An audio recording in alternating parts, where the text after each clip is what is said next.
Thursday, February 29th, U.S. Leap Day.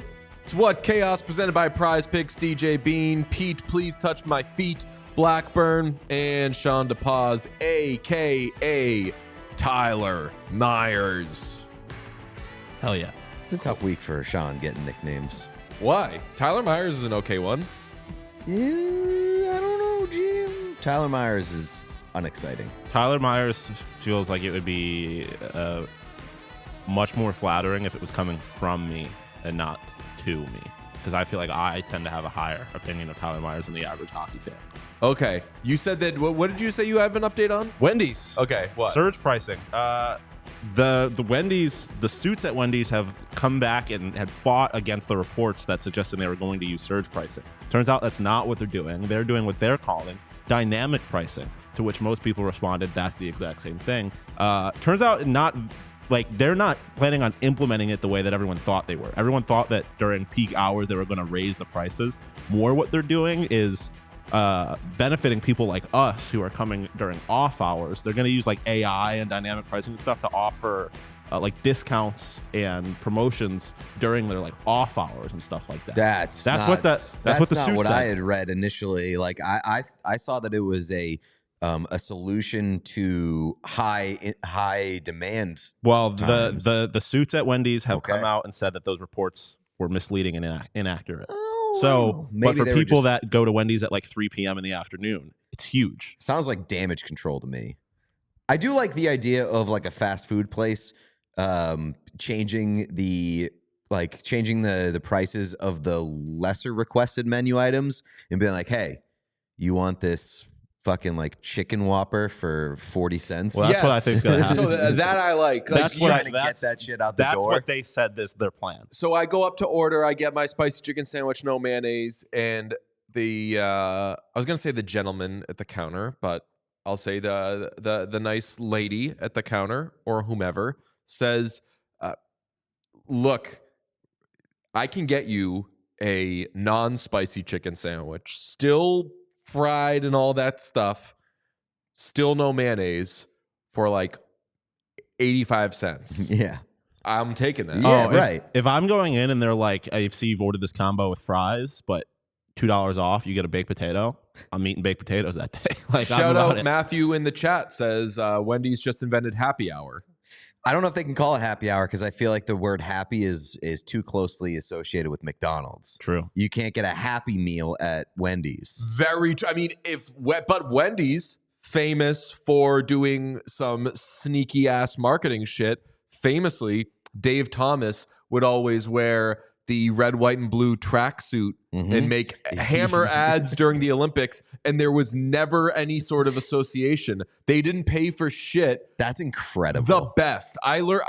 Dave Thomas was a fucking legend, man. I took a class called like sports industry in college, and we had a whole thing about Dave Thomas and the sneaky ass bullshit marketing that he would do to just like glom off sporting events without paying for a thing. Advertising is the best. It's the only place in modern society where like lying is fucking awesome. What was that? I want to say is it ambush marketing, or is that guerrilla a different marketing? Guerrilla marketing. So guerrilla marketing is the one where you take it to the streets. You take it to the streets. I think ambush sounds wrong, but there was a type of marketing that is what Dave Thomas would do. Where I can't think of what the term would be, but you dress the part of somebody who had a deal, but you didn't. Yeah, and if anybody was like, off of it. "Hey, what are you doing?" He'd say, this is what I was wearing today. That sounds like the SoundCloud rap industry is like dress like you have a deal, but you don't. Love that. Okay, we can't grab ass all day. Do you have any leap year or leap day takes? I don't. My only one is that leap day and leap year and all that shit isn't fun anymore because no matter where you are at any given time, you can see what day it is. Folks, are you watching this right now? You can look right at your computer. You see, February 29th. They almost got me, but they didn't because we always know what day it is. So the leap year fun, the leap day fun, unfortunately doesn't really happen anymore. Thank you, Alan Kay, I want to say is his name, the inventor of the laptop. Thanks. How do you know the inventor of the laptop's name? That's good for you. I did want to push back against some allegations that were levied against me since yesterday's episode. Got some people suggesting that I have a foot fetish because I want grown men to brush off my feet rather than carry me. I would like to push back against that. I do not have a foot fetish. If you do, don't want to yuck your yum, congratulations. Alan Kay invented the laptop. Just don't tweet at every person, specifically all the ladies that work in sports media or just like the news, and ask them to show you pictures of their feet. That's weird. Stop doing that. I don't have a foot fetish. I just prefer one. I'd prefer not to be carried by grown men optically. You just kind of like stole my brand, but respecter of foot fetishes. Oh, I don't. We shouldn't kink shame. Yes. Just, as long as the person isn't an asshole weirdo about it. Don't make other people uncomfortable with your kinks. I have always, just in general, don't make other people uncomfortable. I've been on record, and I'll say it to the people in this chat right now. If you want to pay me to see my feet, the price is so low. Like it's my fucking feet. I will Dynamic pricing. For I will Sean's send feet. you. Yeah, I will send you pictures of my feet with zero hesitation. If you're paying me literally any amount, 100%. I'll take you one further, and this would for sure be like male privilege. If there was enough demand there, I'd do OnlyFans all fucking day. Oh yeah, hell yeah. Oh yeah. Are you kidding me? The male privilege, of course, being I don't think it would super hugely negatively affect what I do professionally or anything. Mm-hmm. That benefit of the doubt, unfortunately, is not afforded to women because you see every day, like, this person lost their job because they found out she was fucking doing the OnlyFans. And Sean, I feel like you're going to fall on the side of let everybody do OnlyFans without repercussion. Oh yeah, fucking. You're so libertarian. I am so sex positive, dude. Like, just yeah, fucking. brother. As long as you're not being weird around kids, like, just fucking. It's not that serious. It's not that deep. Well, you and I are different because I'm not positive what sex is. Oh my god! There you go. We should do a show OnlyFans. Yeah. Okay. We're going to talk trades right now, so we need to promote the trade deadline stream on our YouTube. Make sure you're subscribed there. We don't for sure know yet how long the stream is going to be. A 24-hour stream is on the table in which we go to the the Edmonton Oilers at Boston Bruins next week. Come back to the studio after, fire up the stream, and just fucking go overnight to Kingdom Come and give you the trade deadline show of your lives with guests in studio, with all sorts of crazy shit going on. But we're dangling the carrot, and we're dangling it's a pretty far away carrot. It's 4,000. If we hit 4,000 subscribers by next week, Thursday, we will do the 24-hour trade deadline stream. You do what you need to do to get us there. We were on a stream with our friends at CHGO yesterday. Tried to hold the stream hostage. It worked a little bit. Yeah. We got a good amount. We're up to, I think we're about 750 subscribers away from 4,000. So whatever you need to do to get us to that 4,000, text your parents, text your friends, text your lovers, text people on Feet Finder that text your former subscribe lovers. to you. Text your former lovers. If you text your former lovers, your ex-boyfriends, your ex-girlfriends, please screenshot the texts after you send them and tweet them at us because I just want to see how that interaction goes. Do one of those, all this what chaos begging for followers made me think about how I didn't beg enough for your love. That's right. Yeah. Do you think that if I do OnlyFans and cultivate a following on there, I'll be able to migrate them to what chaos? Not within a week. I think that might be a slow build. I don't know, Jim. I see me getting on there right away. I'm like, whoa, 4,000 people. We should all make OnlyFans accounts and have competing OnlyFans. See who accounts. can make the most money on Because OnlyFans. Pete wants something that he can win at. No, I honestly think that Sean. Pete's would like, win. I could use a W. Let's do OnlyFans. I think Sean would win. He's tall. He's the youngest. You would win. I Sean? would win or Pete would win? No, Pete would win. I mean, Pete would win just because he's got the largest following. Right. Like, I don't have the What? means. I don't Pete know. can't get his Twitter followers to subscribe to this, but he'd be able to get his Twitter followers to for sure subscribe to an OnlyFans. I don't know if I'd like want to. That's why they're there. I don't know if I'd want to promote the OnlyFans though. So this is why I'm better suited for OnlyFans. I don't have these hangups. And Well, yeah, I have literally no brand to protect. Like, no one knows who the fuck I am. that is So nice. I can just I could be out here showing dong on the TL, and I don't think people would really give a shit. I have a brand to I would say I have a brand, but not a brand to protect, because a big part of my brand is like just the chase. I just want to do good things. I don't care if somebody doesn't get it. I don't care how it makes me look, sorts of all that kind of shit. I shaved my head during a fucking TikTok, like just because I thought that part of it might be okay. So I don't have anything to protect. I just don't have hundreds of thousands of people who are going to jump in to see whatever I'm throwing out there on OnlyFans. You could. Eric Ripperson said you could just do an OnlyFans of a bunch of music stuff. You could do like half naked music. Well, I mean, performances. that's the thing that Naked people Cowboy. Yeah, you know what that's that right. is? Yeah. people always forget about OnlyFans, or maybe not know, is that OnlyFans was not meant to be porn. Like, they Yeah. did not create it for porn. That's literally Most what things on the internet. most things on the internet were That's designed, true. and then somebody was like, This would be what great. if I could jack Tumblr? off to it? Let's start putting porn on it. Yeah. I mean, I feel like most things on the internet is just a social experiment to find out how much you can jack off to. And it is funny because Tumblr did be like, I think Yahoo bought Tumblr, and they were like, we're banning the porn on Tumblr, and then Tumblr stopped being relevant. Like, Tumblr was like, it fine instead. It had like the worst year-to-year It was so evaluation funny. ever. It was insane. So I you mean, thought there's- there was people writing Twilight fanfic on here? They were, but they were also watching porn. There's parallels there with the Twitter thing of like Elon was like, I'm buying Twitter, so finally Twitter can be a place for free speech. And it's like, that's not what Twitter was supposed to be about. It's like, man. here's It was supposed to be about porn. a nondescript like fake model from the eastern part of the world that's like, I need a husband. I had That's somebody, what like 80% of my I had DMs are. somebody DM me on Instagram yesterday with like 500,000 Yeah. followers.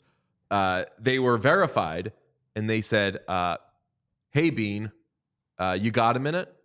I didn't respond because I don't know who this person is. And could Instagram be that scammy? A verified person I don't think doing that? I think Instagram takes that shit. Yeah, more Instagram, that's the seriously. Zuck. Like, that's Facebook. They're a little...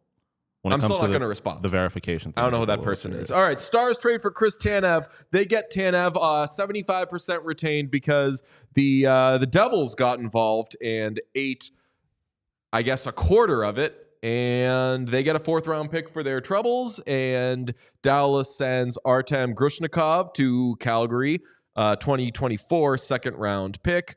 And depending on whether or not they make the Stanley Cup final, a 2026 3rd. Shout out Dallas trading 2020. Oh, by the way, this would be, shout out Dallas trading a 2026 3rd-round pick. In a lot of these hypothetical trades I keep coming up with, I'm big on trade the 2026 pick. Yeah, like 3 years down the road. Who gives You're a not shit? going to have that job as GM It's in like- 2026. Just trade it.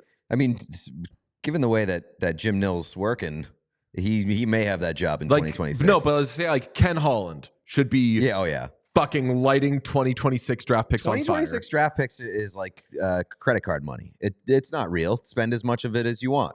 Just give it all away. Yeah. You don't have to pay that back.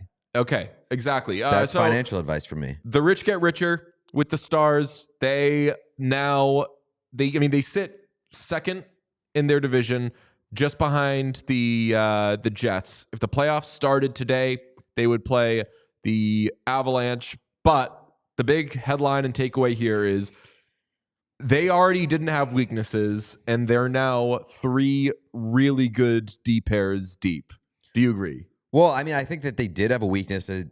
If they had an identifiable weakness, it's the one they just solved. They got a right shot defenseman, and it's a stay-at-home guy. Like I think the fit is perfect.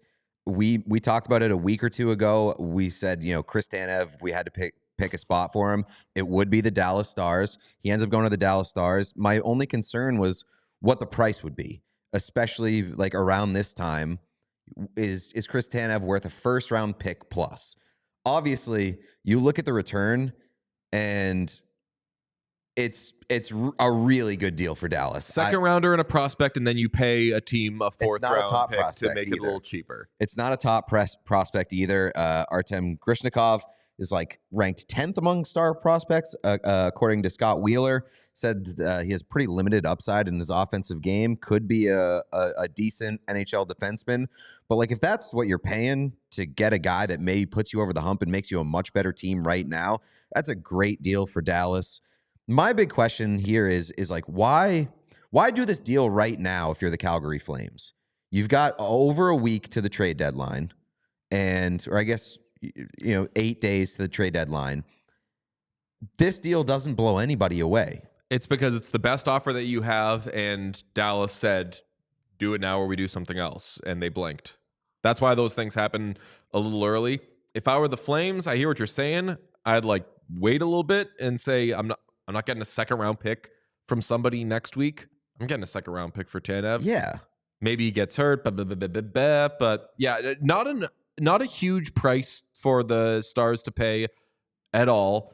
Especially at 75% retained. Right. Which I think might be, you might be running into some 3-team deals this trade deadline season. So if you're not familiar with all that shit, I would just say get learned, because it's probably going to happen.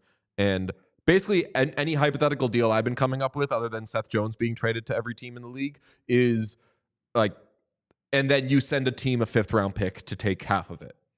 Yeah. Or to take a quarter of it. It's weird that the Devils are brokering here, just because the Devils are still kind of in it. And I mean, obviously they're not giving up much. They're getting they're getting a pick back in return, but it's like, if you're the Devils, does this signify that you're kind of this isn't throwing in the towel. Anything? They just have so much money with Dougie Hamilton on LTIR.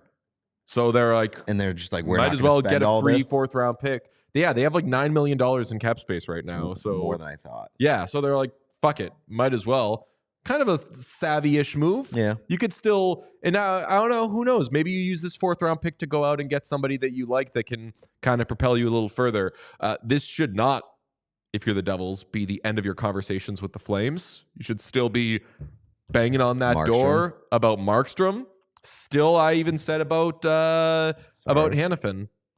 I don't see it happening. It's not good behavior, but if I'm the Devils, I'm still trying to get back in it. I don't know. Last we heard, the Devils and Flames had shut that door. Whoa. It was reported that, like, I would be surprised if they revisited this. Maybe they move on to Saros. Maybe they kind of just see how this season goes with Nico Dawes.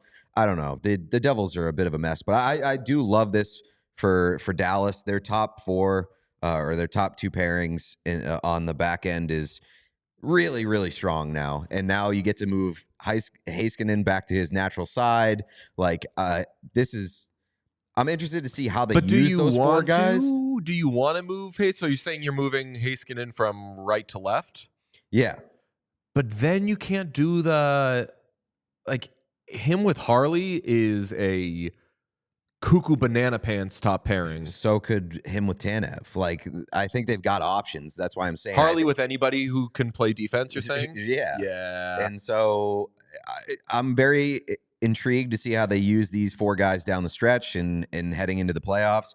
But now I think their biggest problem is solved with they've got a really, really strong and dynamic top 2 pairs, and just fuck the 3rd pair. Don't play them in the playoffs. Who? Ryan Suter. So Suter's on your 3rd pair now. Yeah. So and I love that. You could play that in the playoffs. If you're playing Ryan Suter in the playoffs, you want limited minutes. Yeah, but like, it's not like he's going out there and getting. He got worked last year. In the playoffs, he's probably playing 17 minutes a night or under. No way. You think? Absolutely not. He's playing way less than that this playoff run. I think it sounds like you're underestimating how much Ryan Suter sucks. I mean, Ryan Suter fucking sucks now. Yeah, and now they have another very old defenseman that they can use that they can run into the ground. So, is any deal that allows the Dallas Stars to play Ryan Suter less, I'm in. Folks, suggest things that we can do, by the way, to get to the numbers that we want YouTube-wise, to get to 4,000 by next week. I suggested recently that Pete and I start betting each other, do stream bets, where right there, I say Ryan Suter averages 17 minutes in the playoffs. He says no. If he's right, I got to do something on a stream. If I'm right, he's got to fucking admit that he likes when people touch his feet and that he's a ticklish little baby. I got to get the surgery where I break both my legs for 3 inches of height. I don't know if that... yeah, maybe. That could be okay. All right, I'll tell you what else is okay. Playing Prize Picks, because football season may be over, but I am thinking about college basketball, thinking about hockey, and thinking about all these lovely sports, because there is no shortage of high-stakes action happening this time of year. Get in on the excitement with Prize Picks, America's #1 fantasy sports app, where you can turn your knowledge, I'm talking about hoops, I'm talking about puck, I'm talking about, you know what I'm talking about. You can turn it into serious cash. All right. Conference championships in basketball, or the tournaments, are here, which means the biggest moments in college basketball are getting closer. Be part of the action on Prize Picks for both men's and women's college basketball. Talking about Caitlin Clark. Go to prizepicks.com/whatchaos and use code whatchaos for a first deposit match up to $100. That's prizepicks.com/whatchaos and use code whatchaos. Pick more, pick less. It's that easy. I've got an Edmonton Oilers trade that I'm going to hit you guys with in just a little bit. But first, we must discuss how incredibly back they are, thanks to this man, Zach Hyman. 40 goals on the season. Incredible. What a stud. The second most goals in a single season by a Jewish player in NHL history. 3 off the record. He's going to smoke Jack Hughes's 43 and become the all-time single-season best goal-scoring Jewish hockey player. Let's give it up. No? Yeah, sure.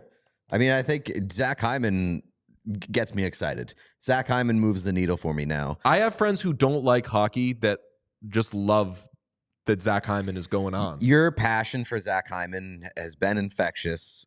I feel it. The audacity of the season is finally kind of hitting me for Zach Hyman, where Zach Hyman was always a good player since joining Edmonton, but the fact that he's on pace to score 57 goals for the Oilers this season. Are we doing an on pace Twitter out of Pete? Let's see. I think he's on pace for 56. That sounds low. We're pretty close to the end of the season here, pal. He is on pace for He's on pace for 61. 61. No, he's on pace for 56. Okay. Yeah. Fuck you. But you were fucking wrong about, by the way, breaking news. It's Matt Rempe. I knew it. What an asshole. It's Matt Rempe? Yeah. Everybody says Matt Rempe. Rempe. Where'd you hear that? The fucking pronunciation guide that's wrong all the time? This isn't going to help me, but Biz said it, and I was oh my God. And that's your source? And then I was like, let me hit the pronunciation guide. It's Rempe. Oh, it's Rempe. The pronunciation guide for how many times we've cited it this season is literally 0 for 1. It's Rempe. Everybody says it's Rempe. It's Matt Rempe. Believe me.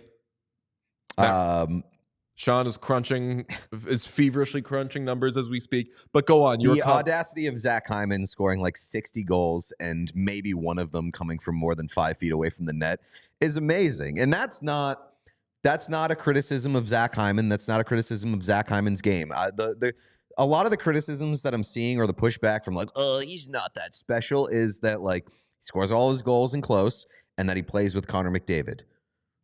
Both of those things are not criticisms of Zach Hyman. If you score goals from in close, that's a old-time hockey. I fucking love that. It's yeoman's work. I love people, exactly. I love people that just hang around the net and clean up. I know you do. Your favorite 2 players are James Van Riemsdyk and Zach Hyman. So I know that you appreciate it. And also, R.I.P. Jimmy Hayes. He when the Bruins traded for him, they were like, I think he'd scored 19 goals, and they were like, whoa, they've added a dynamic goal scorer. He scored 90 goals last year, and I was like, oh, boys. No. He goes to the front of the net, bangs him in just how I like it. I fucking love those kind of players. And the people that say, like, oh, he's a passenger of McDavid. Actually, McDavid is a passenger of Zach Hyman, because how many goals does Connor McDavid have in the past 2 weeks? 1. Scored 1 last night. What a pussy. Right after he said that he was never going to shoot again. Happens to score the overtime game-winning goal. Fucking fraud. What a liar. Let's say we flip this thing over and reveal a C, because I think that this team needs leadership that Connor McDavid, quite frankly, isn't providing. He's getting lippy with Liam McHugh after the games. He's not scoring goals, and then he's lying. A real piece of shit, if you ask me.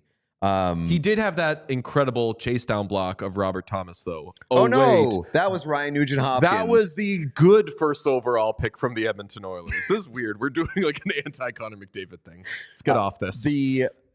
Before I get to the Nuge thing, because I do want to talk about that. The conversation around like, oh, Hyman's a passenger of McDavid. I've always said this. Playing with Connor McDavid, yeah, like I'm sure it's. I actually saw Hyman talking about this yesterday. Like, yeah, playing with McDavid is a fucking incredible opportunity. Not everybody can do it. You can't just stick a fucking shit bum next to Connor McDavid and expect to get 30 to 40 goals. Because when you play with a guy like McDavid, you have to exist on his plane. And existing on Connor McDavid's plane is extremely difficult to do. And I think that you have to be able to keep up with him both physically and mentally, and be prepared to clean up when Connor McDavid throws something your way that you're not expecting, or like no other player in the world can get a puck to you in that space. So like, that's not a criticism of Zach Hyman. It's like he is the Chris Kunitz to Sidney Crosby, and he is Kunitz for McDavid. Okay, anybody can play with that guy is usually wrong. Yeah. And I know that's applied to a lot of players. Oh, you could stick anybody on that guy. This happened all the time with the Bruins. And, you put anybody next to Patrice Bergeron and Brad Marchand, they're going to score 30 goals. No, they're not, because Patrice Bergeron is a right shot who plays with Brad Marchand. He is going to pass to Brad Marchand every fucking single time. He's not looking to his right. If you have Tyler Seguin next to him, or if you have David Pastrnak next to him, yeah, those guys are going to score a bunch of goals. But the idea of like, you can just put any bum next to him and they're going to score 20, just not true. And the same sort of thing is applied to Connor McDavid. I'm not going to name names, but there have been a lot of good players who have been like, I'll go play next to Connor McDavid, and it doesn't end up happening. I've been wanting to say this to Zach Hyman, if the Oilers will ever let us have him on the show. There's a thing with Connor McDavid of, oh yeah, well, you could put any good player next to Connor McDavid and he'll score whatever. Cool. What happens when you put a great player next to Connor McDavid? And yeah, I'm putting the great label on. You're slapping great on Zach Hyman? Okay, so let's say, well, very good. I'm very saying good. That Zach Hyman I'll is accept better. Very good. Zach Hyman is better than you take any decent guy and just throw him out there next to, like, this is what happens if you take a decent goal scorer and put them next to Connor McDavid and that guy scores 25, put a much better player next to Connor McDavid, and here you end up with 56 goals. I mean, the conversation is also revisionist history, because why do they go out and sign Zach Hyman? Is because they had a bunch of not very good players playing next to Connor McDavid, and he was carrying that team, and they were like, hey, we should get some good wingers for this guy. I mean, it's the same with like Connor Bedard right now. He's got some talent that he's elevating next to him, but like they need to put very good players next to him for it to really work. I wish we could have seen some Bedard Taylor Hall for an extended period. Get some like trying Taylor Hall. That would have been really cool. Also, Zach Hyman is the first player not named Leon Draisaitl and Connor McDavid to have a 40-goal season for the Oilers. First since Peter Klima in 1990-1991. Incredible. What a guy, what a player, what a stud. I want to ask this question to you, and it's a good transition to Nugent-Hopkins. What is going to be, at the end of the day, what's going to be the weirder outlier season? Is it going to be Ryan Nugent-Hopkins having 100 points last year, or is it going to be Zach Hyman scoring 50 to 60 goals this season? I don't know about outlier because I think that Zach Hyman can just keep doing what he's doing. Zach Hyman's And not going to score 50 to 60 goals every year. no, but I think that he's on like 35 goal watch and he scored 36 goals last year, I want to say. If he ends up scoring 56, yeah, that's huge. But like, I feel like you don't just arrive and become a regular 50 goal scorer. That's so extremely rare. He's not going to be a regular 50 goal scorer, but he can be a regular 35 goal scorer for the next couple of years after this. So I would say that this isn't outlier-ish. It's just having a very good season for a guy who's going to pump in 1 million goals next to I don't Connor know. Like, McDavid. if he ends up with like 56, 57, let's say he gets 60 goals, that is going to be an incredible outlier season. This is the first time he's ever hit 40. He may end up in the 30 to 40 range for like a couple more seasons beyond this, but you're going to see 60 on a page, and that's going to be a pretty outrageous outlier season, I think. I'm a little annoyed. Some Leafs fans are taking my brand, which is to make fun of the Leafs for not signing Zach Hyman. The way I position it is they chose somebody named Auston Matthews over this guy. Way to go, losers. I make that joke knowing there's no way they were going to sign Zach Hyman. They had 1 million guys they were going to have to pay. They kept drafting forwards, and with top 5 picks, those guys were going to need money. You're not going to pay your 5th round pick who scores 20 goals a year huge money when he can go out in free agency and get a bunch. His career high with the Leafs, and I think he did it multiple times in 6 seasons with the Leafs, was 21 goals. Mm-hmm. I don't back-to-back seasons. He had 21 goals in 51 games. Damn. His second to last season in Toronto, though. Damn. Yeah. So I don't think that they were counting on him to score 56 for them. It made sense. He They wouldn't were have like, either. go get a big bag, whatever. But it is very funny. That was a situation where it seemed like at the time nobody was upset. Nobody was upset. Like, even Leafs fans were like, damn, it sucks that we're going to lose Zach Hyman, but kind of is what it is. He's not in the plans. And I hope that he goes somewhere else and finds a good landing spot and has a good career. And that's exactly what he's done. We don't have to go back in time and say, fucking Leafs are idiots. It was just, he was never going to stay there. Okay. They're idiots for a million reasons, not for that reason. Yeah, just let's talk about some other things with the Oilers. Ryan Nugent-Hopkins, please. I want to talk about this. Ryan Nugent-Hopkins had the back check of the year last night, and to preserve a tie game in the third period, and just absolutely picked Robert Thomas's pocket on a breakaway. We were talking about it before the show started, and you said calling it a back check is not nearly doing it justice. And I agree with that. It was essentially the chase down block of the NHL. And that's one of my favorite plays, especially on a breakaway. When you have a guy with a clear breakaway and you've got a guy on his heels and the cleanest stick lift you've ever seen, immediately takes the puck and then just turns it the other way. Just one of my favorite plays in hockey. Yeah, I mean, light dumbass. Well, I also loved it. And I loved like the LeBron chase down block. Like you said, I viewed this as a chase down block and not just a back check. Robert Thomas on light idiot watch, on light Seinfeld. What the fuck are you doing, you stupid little shit? You're out there against the Edmonton Oilers power play and you're like, a breakaway. Tell you what I ought to do. Ease up.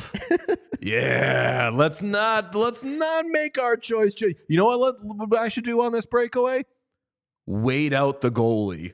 Oh, fuck. A first overall pick just flew down the ice and took the puck away from me.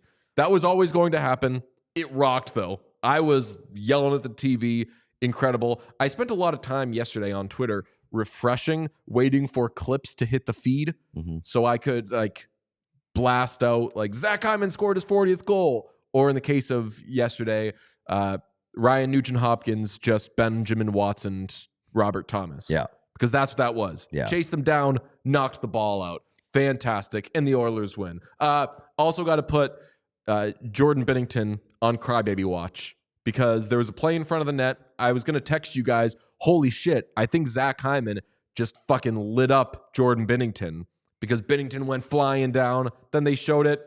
Nothing. You know what play I'm talking about? Yeah. Binnington just fucking came out of his crease, crashed into him. Whoa. Yeah, big bitch watch. Bitch watch. He's always on bitch watch. He had a big game last night, though.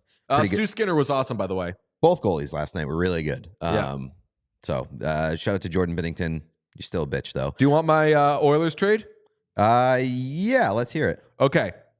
My Oilers trade, and this does involve some double retention, so this ain't your granddaddy's hockey trade.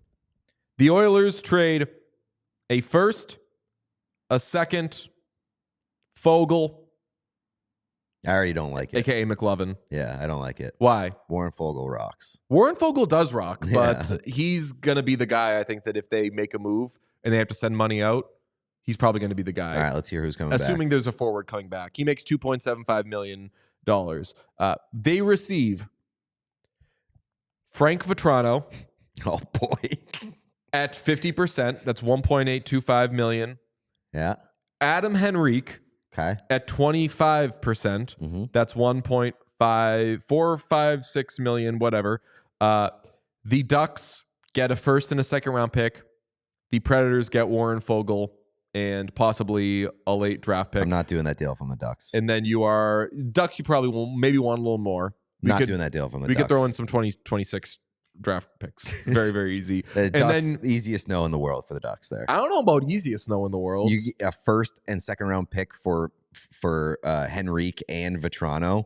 Both of those guys could command a first round pick on their own at the deadline. Possibly. We'll see if they do. I don't know if they do. You're talking about another year of control for Vetrano beyond this season. It's absolutely going to cost him more than a first and a second. All right, fine. I'll just because you're being a little crybaby about this, I'll throw in a 2026 second round pick. The first and 2 second round picks. Yeah. I still don't know if that gets the deal done. The Oilers have stuff to sweeten it. Okay, believe me, they have stuff. I think You get a customized video message from Gene. I think on they top. don't have. I think they don't have a second round pick next year, but they could throw in, please, easy 2026 first round pick. It's not happening. What a bitch you're being about this. It's just not a good trade. Not a good trade for Anaheim. Sean, can I put Pete on bad trade discusser watch? It took him like 9 minutes to start having the Seth Jones conversation. Sorry to he ruin. got there and then sorry was to ruin your incredible. fan fiction These are good ideas. These are. for the Oilers. These are being It's creative. not a good idea for the Anaheim Ducks. I don't think it's good. I have to wait for Frank Saravalli to tweet that it's a possibility, and then I can wrap my head around it and believe it. We're making moves here. I'm a We're free. changing I'm a the free game. thinker. You're what? I'm a free thinker. This has nothing to do with Frank. No, I'm saying that you're not being a free thinker. I'm saying that That's- you're waiting for That's why until I'm pushing somebody back else and puts it saying out I'm there. a free thinker. This is on my own accord. I'm saying that deal sucks. Everybody suggest hypothetical trades that haven't been put out there yet, so Pete can. I was fully waiting for this 3-team deal to involve the Chicago Blackhawks sending Seth Jones. Fuck! I didn't mean to do that. The Chicago Blackhawks brokering a trade and also sending Seth Jones in the deal. I do like the idea, though, of teams that have some weaknesses going out and trading to address their strengths. That happens a lot, too. Markstrom to the Bruins win. It happens a lot once you see the market change. You see, like, we could improve in this area, and then you see the top guys get moved out, and you readjust, you pivot, and you go, all right, well, if we can't address our weaknesses, let's just make our strengths better. If the Oilers added Adam Henrique and Frank Vetrano, I would love that in a vacuum, yes. they could have a top 9 of Kane, McDavid, Hyman, the Nuge, Draisaitl, Vetrano, Henrique, McLeod, Perry. Dude, that would be incredible. That would be amazing, and I'm pretty sure that third line would be annoying and let them down at points, but I like Corey Perry since he's gotten to Edmonton. It's because you don't have to think about him. Right. He's in the... He's just there every once in a while. Yeah. That's the best possible scenario for Corey Perry. You don't have to think about him much. Just let him exist. It's also a big time for the podcast right now because it's like Spike time, baby. Oh, We've got a good amount of people in here. Let's get some likes on the board. 3, 2, 1. Spike those likes. Get our numbers up. We're trying to get those numbers closer to 4,000 so we can do a 24-hour stream for you next week. By the way, I think that DJ mentioned, but the 24-hour stream will start on the Thursday and go till shortly after trade deadline on Friday. which means that the meat of the stream will be us like hanging on for dear life during the trade deadline, which is a hilarious thought to be running on empty as like we'd be at our the most tired. Trade wins are picking up. We would be getting duped by Adar and Schefter so hard. We got guests planned. Oh, we got a lot of big plans for our trade deadline stream, whether it's 24 hours, whether it's 6 hours, whatever. But 24 hours will be the best for content. If it ends up being a short stream, we're not going to have good attitudes about it. We're not going to be happy. So get on those like spikes and pump our numbers. We will. You know what we'll do? What's up? If we do a 24-hour stream, we will do. You know how they do like the first look of when a player gets traded. Here's what they look like in the jersey. We will have an easel set up, and every time a trade is made, one of us will paint what they look like. I love this. I love that. I think that's a hilarious but extremely flawed idea, because by the time it takes us to finish one of the paintings, there will be like 4 more trades. That's right. It's you ever see the I Love Lucy with the assembly line where she's supposed to be wrapping the candies and they keep flying by? Yeah. Be having backup easels on backup easels. We're going to be eating paint by the time. Stuffing them in our bras. Yes. That's a really good idea, because one thing that really annoys me about the internet now is everybody does those fucking Microsoft Paint photoshops of like, here's a first look at this person, and it's just like a shitty Microsoft Paint thing.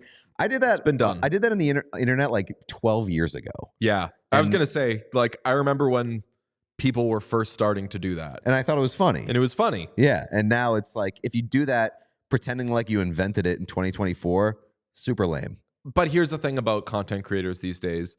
They're very shameless about, like, somebody will see a TikTok that does well and they're like, oh, I'm just going to do this exact same thing. Copy paste. Yeah. And it stinks. What's worse? The paint thing you described, or when a player gets traded back to a team that he was on before, and it's like, I did this jersey swap and it's just an old picture. That's lame as well. That's also lame. I agree. I'll tell you what, I think the idea of us painting I think that is one of the best ideas that we've had. Could be hilarious. Has to happen. I think that's a terrific So idea. that I think that we do no matter what. I agree. But I'm going to say we're only going to do it if we do a 24-hour stream. That's right. Hold them hostage. You should find like just like an art student to do it, and just like have them. No, it's way funnier. But no, I'm just like have them in like a room, and like just like they're just frantically painting shit, and it's just every once in a while you just like, and here's our art student. That'll be good promotion though if we do like first look at Frank Vetrano in an Oilers jersey, and it's like within 5 minutes of that deal going down, and we just have like a picture of the painting, and then tweet that out. It's also great art for the studio that we could frame them after the fact and just like hang them up with no explanation. Be like, why is there a photo of Adam Henrique? Why is there a shitty painting of Adam Henrique in an Oilers uniform? Be like, buddy, let me tell you the story behind that one. This is a really good idea. I think it's a great idea. I think I might raw dog me an Amazon trip in like 5 minutes. An Amazon trip? Yeah. Like on the internet? Yeah. Nice. Take a trip to Amazon. You fire up the car and say, what kind of colors are we, or what kind of paints are we working with? Sean? It's got to be stuff that translates well to video. I think so it can't be like water color. You should do like those like oil pastel crayon type things. Crayons? So it'll be a little easier to manage and I think see. Yeah, and that'll help. That'll also. I'm a grown man using crayons. I understand your furrowed brow. Not right normal now. crayons, like the artsy crayon, like the oil pastel. It'll also be quicker. You know, like we have to consider the speed. Painting is going to take forever. If I'm not putting brush to paint, if I'm not dipping brush to little cup, I'm out. Or you could do finger painting. That'd be gross. Yeah, that'd be tough logistically.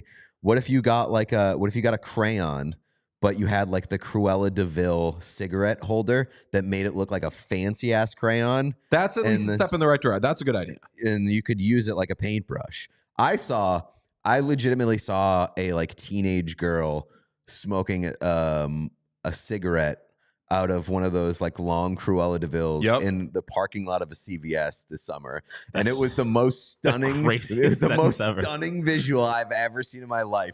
Because for my entire childhood, I looked at those cigarette holders as like the height of luxury. It's somebody who is just like too good for smoking a cigarette with their bare hands. But here's a teenage girl smoking a cigarette in a parking lot of a CVS using one of those. It just completely ruined the entire is great. brand image for me. Earmuffs, everybody. Pete, would you mind revealing the race of this? I person? don't remember, and I also don't. Yo, Why does that matter? Pete does.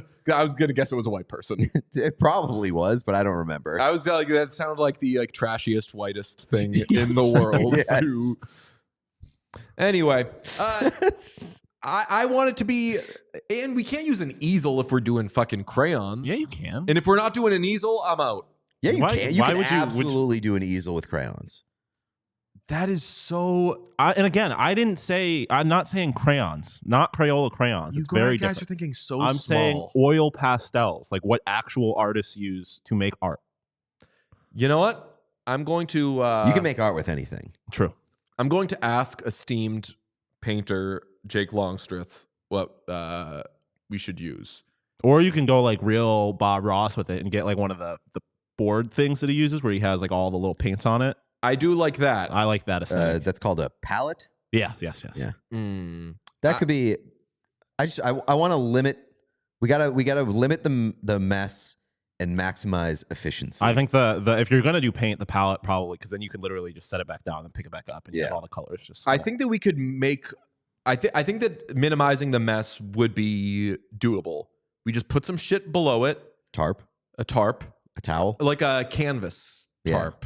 One right? of those Like it's got heavy substance. Yeah, those boys. one of the things you lay down when you like paint your walls. Or I guess that's usually plastic, isn't it? Here's a question: what will our smock situation be? I feel like we shouldn't wear smocks. We should order shitty T-shirts. I was gonna Like say you got to do that elementary school shit where you Yeah. have like a T-shirt that's 3 sizes too big. But and we turns have into- to get we have to each buy a shitty T-shirt from like eBay that's hockey related. Like a 5XL. I'm just gonna wear like a Toronto Maple Leaf shirt, and then just get paint all over it, and that'll be my joke. We could. Somebody suggested if we're gonna go the crayon route, I would rather sculpt than do crayons. That would be gross, though. That would. I sculpt. genuinely do not understand your aversion to the crayons. It's just. He thinks that he's fucking too good for crayons. Yeah, I was gonna say, how do I put this? It's fucking small time. He thinks that he's too good for crayons. I disagree. I think it kind of fits with the vibe of the show, and he's not talking about like elementary school crayons Thank here. you. Yeah. But So, again, I see what Sean's getting at. but how? So, Sean, show us on with your camera. How are we holding these crayons? Well, I mean, how do you hold a crayon? I think that depends on how you, as the individual, hold crayons. So act Again, as not though, crayons, but All right. So act as though, let's say, half a foot in front of your face is the surface. Pretend that you're using it. with like an oil pastel, I would probably be doing this. I wouldn't hold it like a pen. I oh, would- if you're Okay, holding it because like here's this, the that's a good. My Yeah. trick, my thing was it's half a foot away. I'd hold it all the way here because I want my fingers. I want whatever I'm using to be long. That's what she said. Like I'm going like that. I'm not going right up to it like a fucking. You know This what? guy's fucking too good for crayons. Bob It's Ross driving over me here. crazy. Yeah. Pro Shop Wars, but it's a trip to Michael's. That's a yeah, that'd be awesome. Yeah, I guess you could each do your own style of art. That's true. That That's pisses me off though. So this has happened before where I come up with $1 million idea and then someone's like, "Oh, here's a quicker, easier way of doing it. No, I'm We'll not just thinking do a- it this way." And I'm like, "No, I It don't fucking think it's about it happens. being quicker or easier. In my last place of work, there was a big blank whiteboard, and I started using it for amazing stuff. And it was always blank, and it was a real hit. And then it just turned into the most basic, kind of lame, like, what's your desert island fucking like movie? And I was so offended. no. So I was like, that's not why we're not going going to bastardize your idea, but I think like Well, no, it's our idea. Like we are painting. I threw out, let's paint all. We can have our we're individual all styles, though. Yes, no. That's what art is. It's a reflection of self.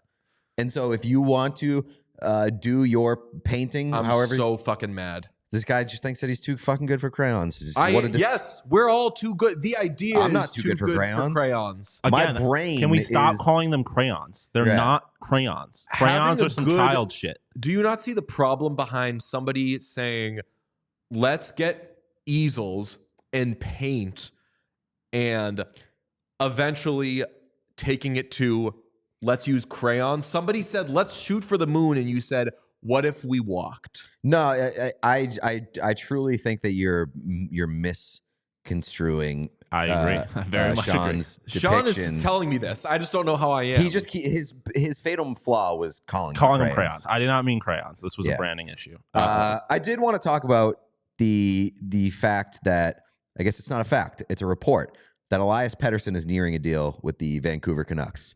Yes. Like 2 days after it was reported that he has not said shit to the Vancouver Canucks.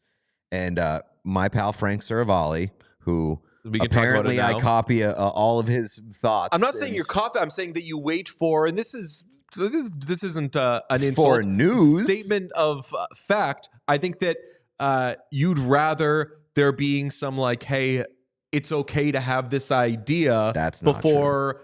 A lot of people are like that. I'm not saying that it makes you any less of a man. That It's is just a different way style. more insulting than, I didn't mean for than it to be. the crayon thing. You're literally saying that I don't have an ability to think for myself or put takes out there for myself. I'm saying that. That's That's exactly not what what I you're mean to saying. say. That's not what I mean to say. That's what you're saying. If that's what I said, You said that I'm not willing to put a take out there unless somebody with a repute has it first. you know what, Sean?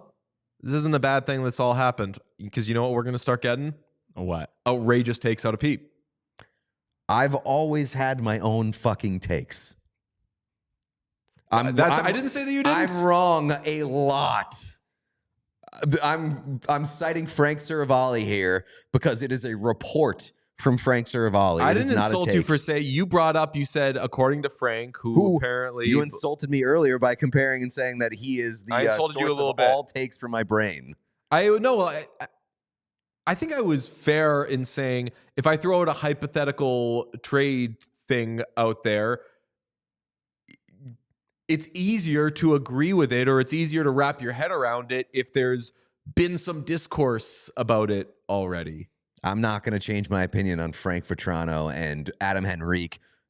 I hope that yielding exact a fucking- first and second round pick. I hope that in exact return. trade happens. Horrible trade. And Warren You Fogle. spinning that You're as acting like- like Warren Fogle. You spinning that as First, like, you this said is you a don't good want to idea trade. for First, me. you said you don't want to trade Warren Fogle, and then you didn't even include him in the trade package because he was so insignificant. What? Yeah, well, I mean, Warren Fogle ain't- Warren Fogle is not going to be the centerpiece of that deal. The centerpiece of that deal would be the picks. Suddenly, this picks sound like a lot, huh? There's not a lot. If the centerpiece isn't good enough, it's a bad deal. So that's what I'm saying. Elias Pettersson, the report from Frank is that that Pettersson went to the Vancouver Canucks this week and said, hey, shut these motherfuckers up. They're talking about me. They're saying, I don't want to have any discourse around my contract extension. We're all looking for the guy who did this. Yeah, that's the report. I don't know if I buy it. I can't imagine Elias Pettersson coming out before the season and being like, not talking about my contract, and seeing the buzz that it generated back then when it happened, and then like halfway through the season, seeing one or two reports come out and say like, this is interesting. They're still not having any discourse on their contract. And then Pettersson immediately being like, never mind. Let's get this deal done and let's shut people up. I think that there's been jockeying from both sides. I think that the Canucks have wanted to do something all year. I think that Pettersson has not needed to be in any rush. Yeah. And I think that at some point there was some movement. And again, as I said, this agent, one of the best agents in hockey, doesn't need to fucking do anything. Like, will always do what's right by his client. So if there was a number in mind and the Canucks weren't close to it yet, I could see the agent saying, cool, let's not waste each other's times. Like, we're not going to bend on this. Mm-hmm. We have no reason to. Our number is only going up as we learn more about the cap next season. So fine, No hard feelings. We'll figure it out later. And the Canucks saying, like, I mean, this happened literally a year ago. Same agent, David Pastrnak. Mm-hmm. Yeah, there was no movement on that. No movement until there was movement, and then it happened pretty quickly. So you think that if you had to guess, was the story planted this week by the Vancouver Canucks to apply pressure? Ooh, who did it? We don't do hit chat. We can do this kind of chat. A little conspiracy chat? Little conspiracy chat. Little we're all looking for the guy who did this chat. I could see, well, who reported the exasperation on the... Donnie and Dolly. Donnie and That's Dolly, right. specifically Dolly. But it was also kind of reinforced by Elliot, who had said, there's noise around Elias Pettersson and the quietness on the contract front. The silence was deafening. Yes, for correct. Elliot. I could see, my guess would be that the Canucks would throw out there that they're maybe a little frustrated, but again, like, the ball's kind of in your court. You're the one that has to get the RFA to start talking to you and get their attention. So I just think, like, I don't know, pretty obvious. Their offer went up, and then they get to a point of being able to negotiate. And here we are. We'll see what ends up shaking out. You think by the time we have another show that Elias Pettersson will have an 8-year deal from the Vancouver Canucks? No. You don't think so? Not by Monday? By the time we have another show, is today Thursday? Today is Thursday. It will be Monday. Frank said he is expecting it in the coming days. I don't know. Right. Yeah, Frank is leaning into it, and I trust Frank. So I don't know. We'll see. I don't have a take. There's also a lot of the times these big extensions happen around the trade deadline. Yeah, because you want to know if you're adding anybody with term, what your cap situation looks like going forward. I want to know what the chain situation looks like going forward. Chain situation. Flames still not playing. Flames still not playing. I don't know why you're asking for an update. We established yesterday that the Flames never play. They won their game. They'll play in like a week. Now they play on Saturday. They got the who they got? Penguins or Penguins. Kraken? They have the Yeah. Penguins. I Penguins know on that Saturday. their next two games are against teams that I own, Yeah, and I Penguins and love that Kraken. they got worse immediately before they have to play two teams that I own. So let's go Penguins/Kraken. Can we dip into the slate? Let's do. You some guys haven't slate talked grades. about, did you see the Vegas Golden Knights are not cheating this morning? Jack Eichel in a white jersey. white jersey. Oh, what? Screams setback. Yes, if he's right. taking contact at practice.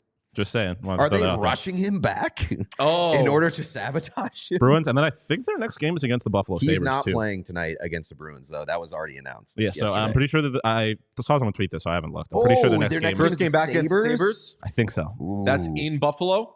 I would have Boys to be. trip? I would assume they're on the East Do you Coast think trip right now. Jack Eichel is ducking playing in Boston?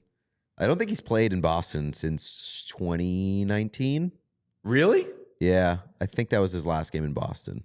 Damn. I don't know. The slate, though, Golden Knights at Bruins, 12 games, 7 p.m.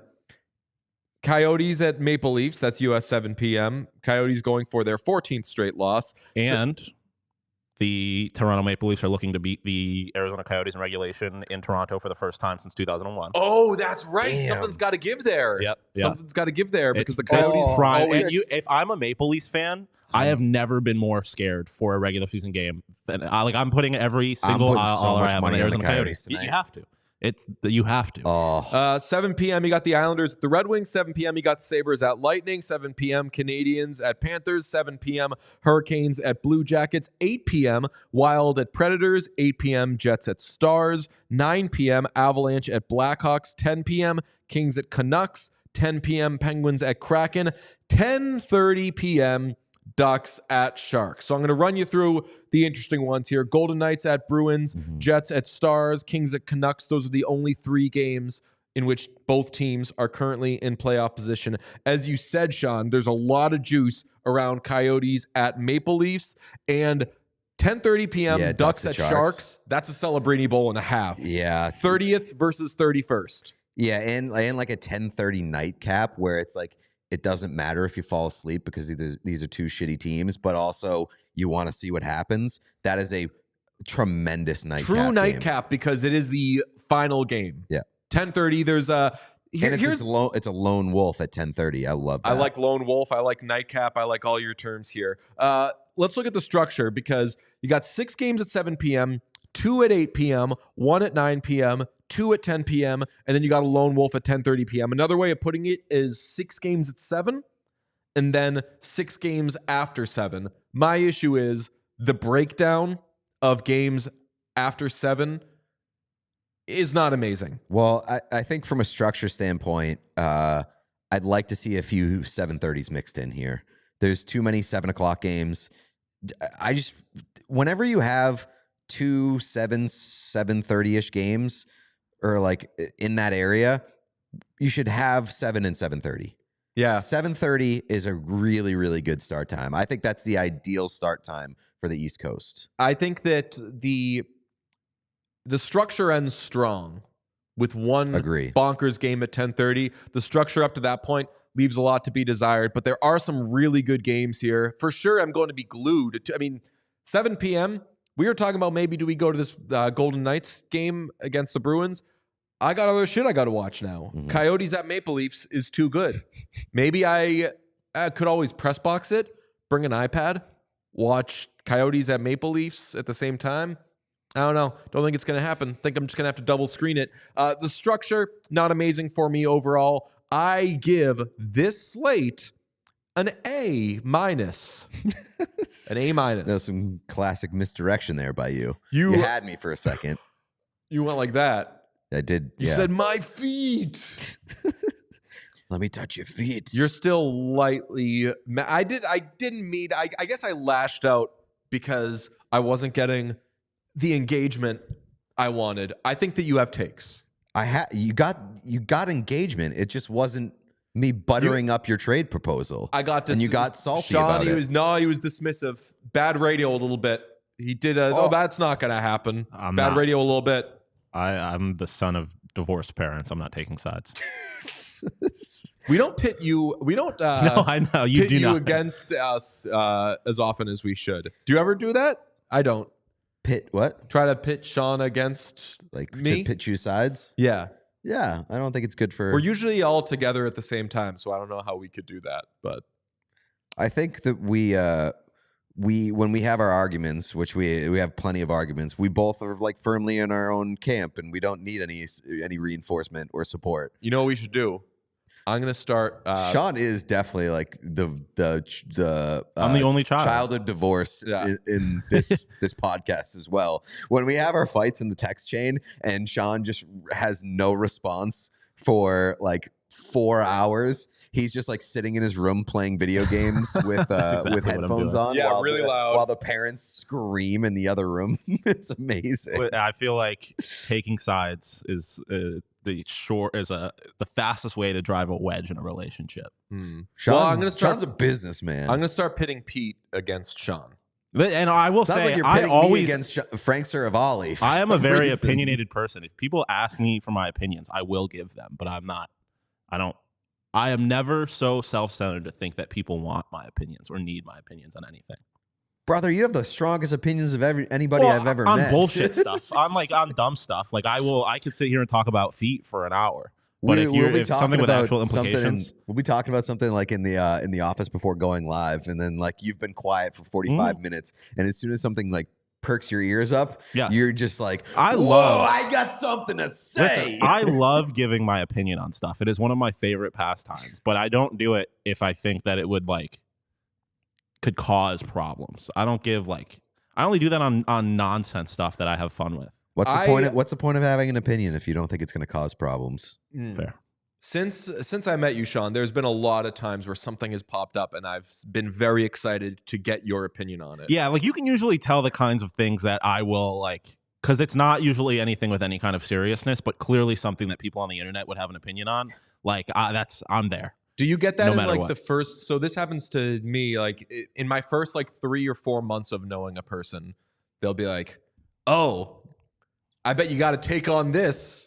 And they're throwing shit at you. I feel like I do that. I came in yesterday and was like, I need your opinion on Drew Holiday Oh, wearing yeah. a soccer jersey. Like that's the kind of And thing people I would arguing think over it online. But also, my opinion of Aviva calling me a professional yapper. That's exactly what I am. My opinion on a lot of stuff tends to be different than like both sides of the argument, and then I'm just like, I'm gonna come in here and it's not gonna do anything for anybody. Even if it's like people will be upset about something, and I'll be like, I don't think it's that big of a deal. Sean's a free thinker. I'm a libertarian. You screamed at Pete yesterday. Did I? Yeah, you were getting really worked up over the whole feet thing. That is true. Like that's the kind of thing. Like I will get fired up over something. I'm kidding. I don't think either of you raised your voice the whole No, time. but it's definitely like the most I've talked on the show since it started was that feet thing. I think. You're the feet guy. No, I'm not the feet guy. You're the feet guy. I mean, I talk on the show constantly about many topics. You only chime in when there's feet talk. This is true a little bit. That's kind of fair. All right. Maybe I'm a feet guy. Well, yeah, the slate gets an A- for me, dog. Make sure you're following on all the various socials. Do what you got to do. And again, if there's an idea you want to tweet at us, whatever, something that you think will get a lot of eyes to the YouTube so we can do the 24-hour stream, you let us know. When we get back here on Monday, we better be very close to 4,000 subscribers on YouTube. So do what you got to do. Like I said, text your lovers, text your ex-lovers, text people you haven't spoken to since high school. Text your neighbors. If you're in high school, text your teacher. Do whatever you got to do. I saw a show about that. Oh, it was called A Teacher. It was called A Teacher. Miniseries. Kind of troubling. But the guy had a cool band. We're at we need 760 subscribers to I say we do it.